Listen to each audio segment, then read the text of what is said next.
Welcome to the story of Igbo, a tale of beauty, pride, and the life-changing journey that lies ahead. Igbo was the most beautiful woman in her village, and everyone admired her.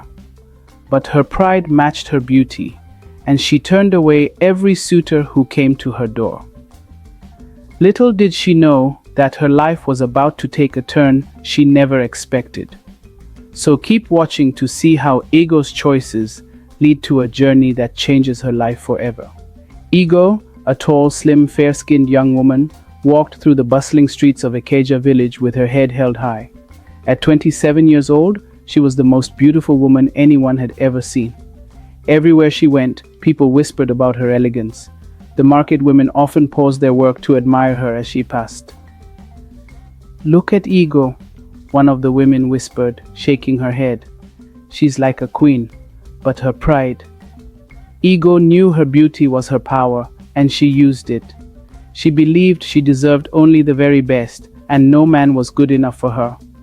She often told her parents, "I'm not just anyone's wife, only the best is good enough for me." Her mother, Ihe, worried about her daughter's attitude. EJ often tried to counsel Igbo. "Beauty is important, my daughter," she would say, "but a good heart matters more. Kindness, humility, and respect will find you a good husband." But Igbo would only laugh, tossing her long hair with confidence. "Mama," she'd say, "the men will line up for me. I don't need to hurry. Let them prove they deserve me." Her father, Obi, would sit quietly, his face filled with concern as he listened to these conversations. He feared what the future might hold for his proud daughter. One evening, as the family sat down for dinner, Obi decided to speak up. "Igbo, do you realize that good men are not found everywhere? Don't let your pride drive away those who truly care for you." But Igbo dismissed his advice with a wave of her hand. "Papa, you worry too much. I'm beautiful, and there will always be more men." Meanwhile, in the same village, Igbo's best friend Ziza watched her with growing envy. Ziza was beautiful too, though not as striking as Igbo. Since childhood, she had admired Igbo, but deep inside, she secretly hoped Igbo's pride would one day lead to her downfall. She often gave advice that fed Igbo's arrogance. "You're too good for him," Ziza would say sweetly whenever a suitor came for Igbo. "He's not handsome enough. You deserve someone better." Igbo trusted Ziza as though they were sisters, never realizing her friend's hidden intentions. One day, a wealthy suitor named Nedu arrived in the village, seeking Igbo's hand in marriage. Nedu was tall, handsome, and known for his kindness. He came bearing gifts of gold, fine cloth, and baskets of food for Igbo's family.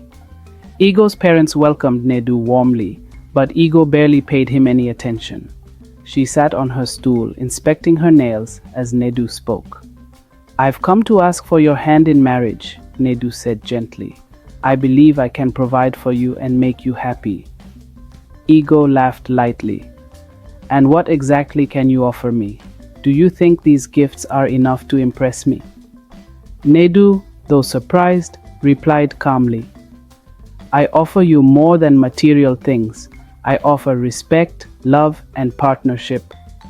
But Igbo dismissed him with a scoff. "A real man would give me a mansion in the city, servants, and all the luxuries I deserve. Can you do that?" Nedu sighed deeply. "Igbo, beauty fades, but character lasts forever. Think carefully about your choices." Igbo only laughed again. "If you can't meet my standards, you're wasting my time." Heartbroken, Nedu left. Obi and Iya watched their daughter with heavy hearts. That evening, Obi tried once more to reason with her. "My daughter," he began, "do you realize the opportunity you've just lost? Nedu is a good man. Wealth comes and goes, but a man of good character is rare." Igbo shrugged. "Papa, there are plenty of men like him. I'll find someone richer, someone who knows my worth." Obi shook his head sadly. "A woman who thinks only of herself will find no peace in marriage. Mark my words." Igbo, however, was unbothered. She felt certain that the right man would come along, someone who could meet her high expectations. But life in Ikeja village began to change. The elders of the village gathered in the square, speaking in hushed tones about Igbo's pride. "Beauty is a gift," said Elder Amma, "but pride will ruin her if she doesn't change." Soon after, a new suitor arrived in the village. Toby, a wealthy merchant from a distant land, brought silk, spices, and exotic perfumes to woo Igbo. The villagers whispered among themselves, convinced that Toby would be the one to win her heart. During dinner at Igbo's home, Toby spoke warmly about his travels and his dreams. "I seek a partner," he said, "someone who will nurture a home and share in my joys and burdens." Igbo's smile faded. "A partner?" she scoffed. "A man of your status should take care of everything while his wife enjoys life. I'm not looking to work or share burdens. I want to live like royalty." Toby stared at her, shocked. "Igbo," he said, "beauty is fleeting, but partnership is eternal. If this is how you feel, I must take my leave." As Toby departed, Igbo felt no regret. There will always be more suitors, she thought confidently. Igbo was proud of her beauty, and she believed there would always be more men coming to marry her. But her parents, Obi and Ihe, grew more worried every day. They knew that good men like Nedu and Toby were rare, and Igbo's pride was chasing them away. One evening, Obi called Igbo to sit with him outside their hut. The sun was setting, painting the sky orange and gold. Obi spoke softly but seriously. "My daughter," he began, "beauty is like the morning sun. It shines brightly, but it doesn't stay forever. You must find someone who will love you for who you are, not just for how you look." Igbo rolled her eyes and laughed. "Papa, you don't understand. My beauty will always bring men to me. I can wait for the one who is truly worthy." Obi sighed and shook his head. "You will see, Igbo. Pride goes before a fall." Meanwhile, Ziza, Igbo's best friend, continued to watch her with envy. Ziza wanted to marry, and she hoped Igbo's pride would make all the good men leave. Every time a suitor came for Igbo, Ziza would smile sweetly and say, "Igbo, you're too good for him. You deserve better." Igbo believed Ziza, not knowing that her friend secretly wanted to see her fail. One day, news spread through the village of another suitor. This time it was Jeed, a farmer who owned large fields of yam and cocoa. Jeed was hardworking and kind, and he had just returned from the city where he had learned modern farming methods. The villagers whispered about him. "Jeed is a good man," one woman said. "Maybe Igbo will finally accept him." When Jeed arrived at Igbo's home, he brought gifts of yam, spices, and a necklace made of beads. He smiled warmly as he spoke. "Igbo, I have heard of your beauty and grace. I believe we can build a happy life together." Igbo looked at Jeed and then at his gifts. She frowned. "And what will you give me?" she asked. "I don't want to build wealth. I want a man who already has it." Jeed was taken aback, but he stayed calm. "Igbo," he said, "a good life is not about what you are given, but what you create together. Think about this." Igbo laughed. "I don't have time to struggle. If you can't give me the life I deserve, you're wasting my time." Jeed and his elder sister left quietly, their gifts untouched. That night, Obi shook his head again. "She has rejected another good man," he told Iya. Iya sighed. "What can we do? She must learn on her own." As time passed, Igbo's beauty remained unmatched, but the villagers began to whisper about her pride. Even the elders of Ekeja talked about her during their meetings. "Igbo's beauty is like a flame," said Elder Amma. "It shines brightly, but it will burn out if she doesn't change her ways." "But what can we do?" another elder asked. "She must learn her lesson by herself." Igbo was unaware of the whispers. She walked through the village with her head held high, confident that her beauty would always shield her from criticism. But deep down, something began to trouble her. She noticed that her closest friend, Ziza, was no longer visiting as often. One day, Igbo heard surprising news. Ziza was engaged to Chuka, a humble but hard-working farmer. The village was buzzing with excitement about their upcoming wedding. Igbo couldn't believe it. Ziza, Married before me, to a farmer, Ego said to herself. She tried to hide her jealousy but couldn't shake the feeling of disappointment. On the day of Ziza's wedding, the entire village gathered to celebrate. The ceremony was simple but beautiful, with music, dancing, and laughter filling the air. Ziza looked radiant in her white wrapper, her happiness shining through. Ego stood at the edge of the crowd, watching quietly. She felt something she couldn't name, a strange emptiness in her heart. Later, Ziza approached Ego with a warm smile. Ego, why are you standing alone? Come and join us. Ego forced a smile. Weddings aren't really my thing, she said. Ziza laughed gently. One day, it will be your turn and I'll be there to dance for you. Ego nodded, but inside she thought, when I marry, it will be grander than this. Everyone will see. After Ziza's wedding, life in Ikeja village moved on. Ziza was now busy with her new family and the villagers spoke less about Ego. But inside her hut, Ego began to feel the weight of loneliness. Her once lively home was now quiet. Suitors no longer visited her as often as before. Even when they did, Ego found reasons to reject them. One evening, as the sun set over the village, Ego sat alone by her mirror. She studied her reflection closely. Her smooth, glowing skin and bright eyes were still beautiful, but she noticed something new. Faint lines beginning to form around her eyes. She leaned closer, touching her face with worry. Is my beauty fading? She whispered to herself. For the first time, Ego felt a pang of fear. She had always believed her beauty would last forever, but now, doubts crept into her mind. The next morning, a new suitor came to visit. His name was Cole, a merchant who had faced challenges in his business. Cole was not wealthy, but he was hopeful and hardworking. He carried a basket of fruits and a bottle of palm wine as gifts. Ego, Cole said kindly, I know life can be uncertain, but with the right partner, we can face anything together. I want to build a future with you. Ego looked at Cole with disdain. His clothes were simple and his gifts were not impressive. I don't want a man with problems, she said sharply. If you're struggling now, how can you give me the life I deserve? Cole's face fell, but he remained calm.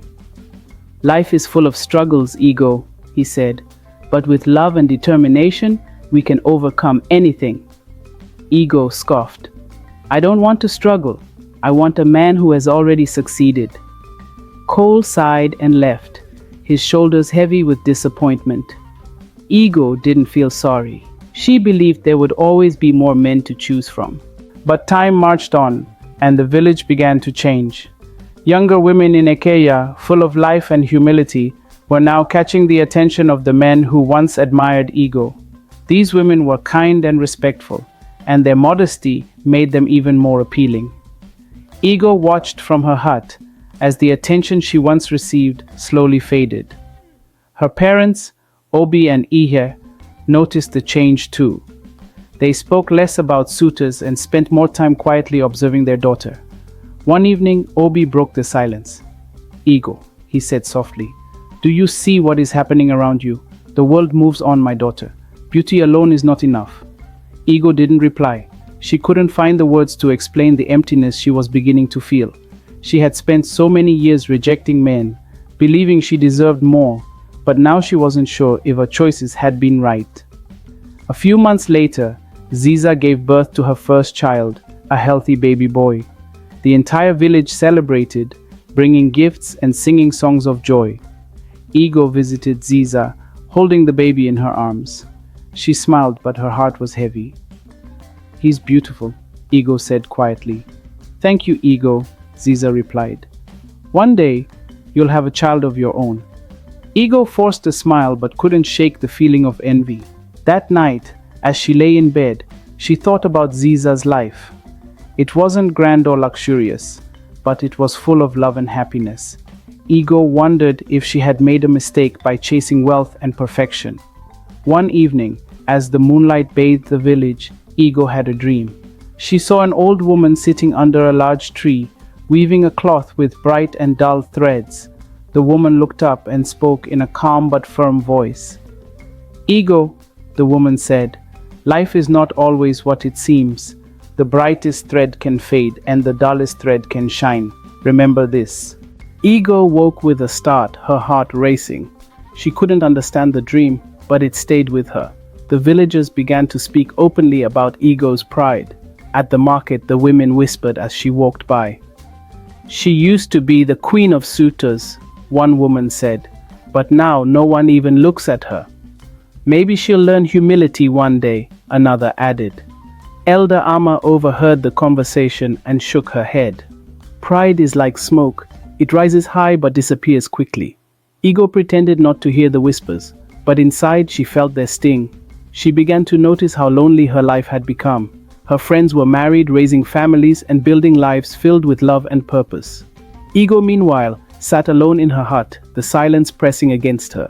One day, a humble farmer named Ike came to Ego's home. Ike was not wealthy or particularly handsome, but he had kind eyes and a warm smile.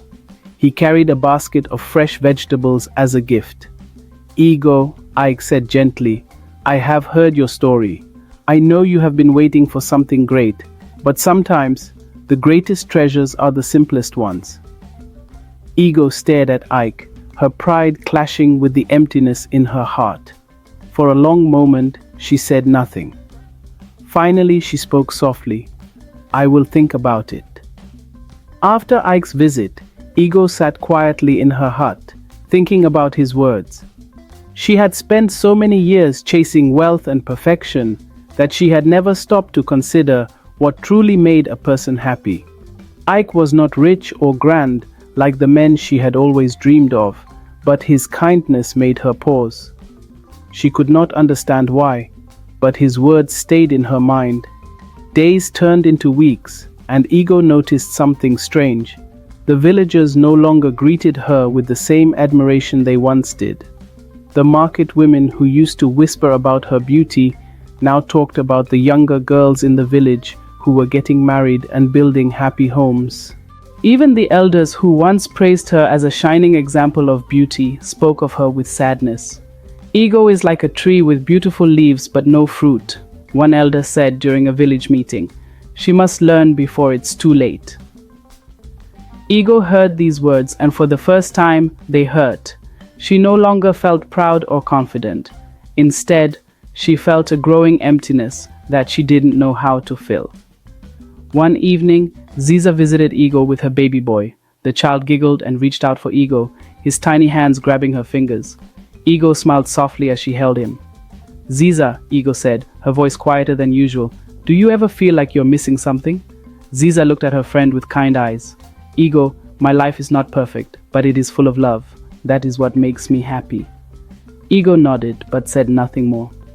She held Ziza's baby a little longer, feeling the warmth of the child in her arms.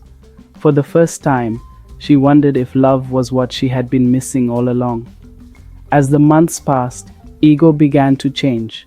She no longer walked through the village with her head held high, expecting everyone to admire her.